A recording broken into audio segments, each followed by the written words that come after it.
नमस्कार मंडळी, आम्ही मालवणी या चॅनल आपले मनापासून स्वागत आहे। हे बघा, या वर्षीचा पहिला रायता मालवणी पद्धतीमध्ये वाटण करून मी आपणास करून दाखवलेला आहे आणि एक नंबर असा रायता लागतो। तर चला तर आपण मग ही रेसिपी पाहायला घेऊया। तुम्ही पण अशा पद्धतीमध्ये पहिला करून बघा। मसाल्यात पण करतात आणि अशा वाटणात पण करतात। तर पहिला तुम्ही वाटणामध्ये करून बघा, एक नंबर असा रायता लागतो। चपाती बरोबर, भाकरी बरोबर, नुसता जरी तुम्ही खाल्लात तरी चालेल। तर अशा प्रकारे आता आपण रायत्याची रेसिपी पाहायला घेऊया। चला, हे बघा, आंब्याचा आपल्याला रायता करण्यासाठी हे छोटे छोटे आंबे आपल्याला मिळाले आहेत, त्याचा रायता करायचा आहे। आंबे असे मोठे असतात त्याचा रायता नाही करायचा, छोट्या आंब्याचा रायता करायचा। ह्याच्यापेक्षा जरा जरी मोठी साईज असली ना तरी चालून जातं।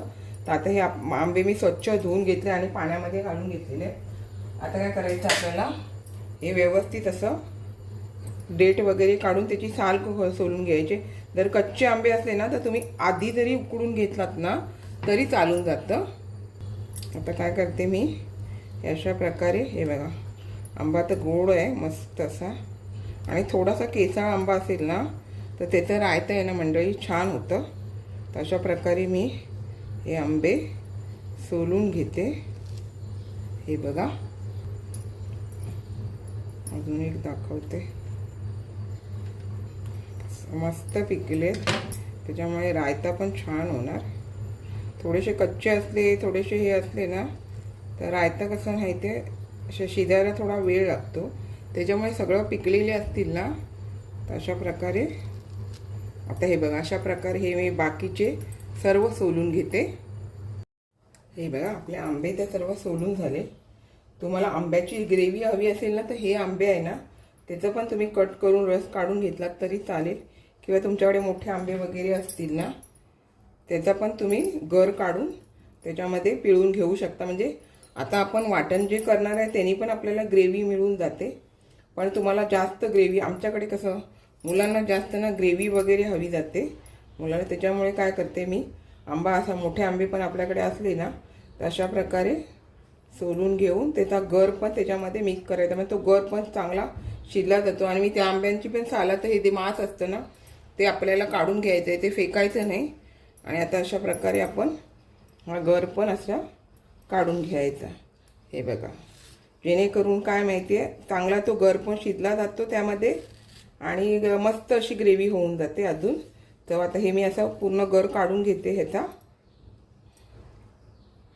तर हे बघा, ह्या आंब्यांचा, तो मोठ्या आंब्याचा गर काढून घेतला। तुम्हाला 2-3 काय आंब्याचा गर अजून ह्यामध्ये वापरायचा असेल तरी तुम्ही वापरू शकता। आता आपण हा बाजूला ठेवूया आणि वाटण करायला घेऊया। वाटणासाठी कसं मी मच्छीचं तुम्हाला वाटण दाखवते मालवणी पद्धतीत, त्याच प्रकारे असते। फक्त काय माहिती, ह्यामध्ये कांदा मी वापरत नाही आणि तिरफळं वापरत नाही। धणे, लसूण, लाल तिखट मिरची म्हणजे बेडकी मिरची आणि खोबरं ह्याचं वाटण करून आपल्याला ही मालवणी पद्धतीमधलं तुम्हाला मला रायता करून दाखवायचं आहे। तर हे बघा, मिरची लसूण घालून घेतलं, धणे 1 चमचा आहे, खोबरं 1 मूठ जायसारखं आहे। तुम्हाला किती ग्रेव्ही हवी असेल त्यानुसार तुम्ही वाटण करू शकता। बेडक्या मिरच्या 6 ते 7 घेतल्या। आता ह्यामध्ये पाणी घालून ह्याचं मी वाटण करून घेते बारीक गंधासारखं। हे बघा, आता आपलं हे वाटण एकदम गंधासारखं बारीक वाटून झालेलं आहे। हे बघा, जसं मच्छीचं वाटण करतो ना आपण मालवणी पद्धतीमधलं, तसंच हे मालवणी पद्धतीमधल्या रायत्यासाठी मालवणी पद्धतीतच वाटण करून रायता करायचा असतो। तर चला आता आपण रायता फोडणीला घालायला घेऊया। हे बघा, आता आपण एका पॅनमध्ये हे तेल घालून घेतलं आहे, कढईमध्ये 1 पळी। आता मोहरीची आपल्याला फोडणी द्यायची आहे, मोहरी छान तडतडू द्यायची। हे बघा, मोहरी जशी तडतडली तसं आपल्याला 10-12 लसणीच्या पाकळ्या मी बारीक करून घेतलेल्या आहे। म्हणजे मी पूर्ण रायत्याला मिळून अख्खा लसूण वापरला आहे। 7-8 पाकळ्या मी वाटणाला घेतल्या आणि हे 10-12 पाकळ्या मी फोडणीला घेतल्या, कारण ह्याच्यामुळे काय माहिती छान अशी आपली रायत्याला चव येते। तर आता आपण छान असं लसूण थोडासा लाल होऊ देऊया व्यवस्थित। हे बघा, लसूण छान भाजला गेला आहे। आता आपल्याला गॅस थोडा बारीक करूया आणि ह्यामध्ये हे आपण आंबे आहेत ना, हे जे सोलून ठेवलेले ते आधी अलगद घालून घेऊया। फसकन घातलं का तेलाचा चटका आपल्या अंगावर उडू शकतो, त्याच्यामुळे थोडंसं अलगदच घालून घेऊया। हे बघा, आता थोडे थोडे करून आपण ह्यामध्ये हे आंबे घालून घेतले आणि छान असे आपल्याला हे आता परतून घ्यायचे आहेत। आता आंबे ह्यामध्ये आपण परतून घेतले ना, तर आपल्याला आता वाटण घालून घ्यायचं आहे. जे आपण हे वाटण तयार केलेलं आहे ना, ते यामध्ये घालून घ्यायचं आहे आणि मग थोडंसं पाणी घालून आपल्याला शिजवून घ्यायची. ही जी ग्रेव्ही आहे ना, तिला छान अशी चव येते. या ग्रेव्हीमध्ये आपल्याला आता हे आंबे चांगले शिजवून घ्यायचे. हे बघा, आता आपल्याला ह्यामध्ये या मिक्सरच्या भांड्यामध्ये हे करून मी पाणी घालून घेतलं आहे. आता आपल्याला हे थोडासा गॅस फास्ट करायचा आणि मग आपल्याला थोडंसं परतवून घ्यायचं आणि ह्यामध्ये आपल्याला थोडीशी हळद घालायची आहे मंडळी. जराशी हळद घालायची आहे, मीठ घालायचं आहे. तर आता मी थोडीशी यामध्ये हळद घालून घेते.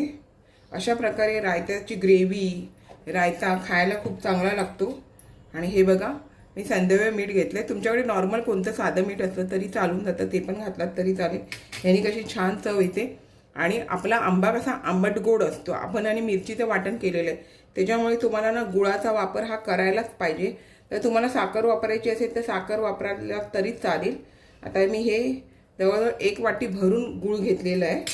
तर आता हे गूळ पण ह्यामध्ये चांगलं हाताबरोबर वितळून जाणार. तुम्ही साखर वापरलात तरी चालेल, पण गूळ घालून केलेला रायता आहे ना, खूप असा छान होतो. आणि आपल्याला हा असा ना थोडा वेळ जवळजवळ 10-1 मिनटं चांगला असा शिजू द्यायचा, जेणेकरून आंबा आपला आहे ना ह्यामध्ये चांगला शिजला गेला ना, तर चव पण आंब्याला त्या चांगली लागते आणि ही जी ग्रेव्ही आहे ना, ती पण चांगली चविष्ट होते.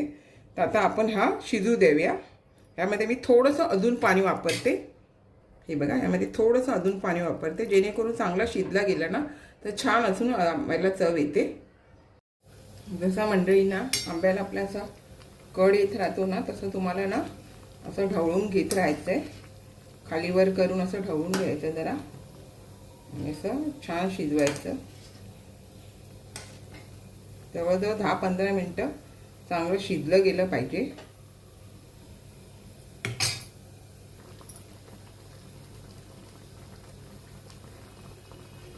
हे बघा, असा जवळजवळ 5-1 मिनटं आपण शिजवून घेतलेलं आहे. मग आपल्याला ना 5 किंवा 10 मिनटं बारीक गॅस करून आपल्याला आता शिजवून घ्यायचं आहे, जेणेकरून व्यवस्थित शिजलं जाणार आणि थोडं घट्ट पण होणार.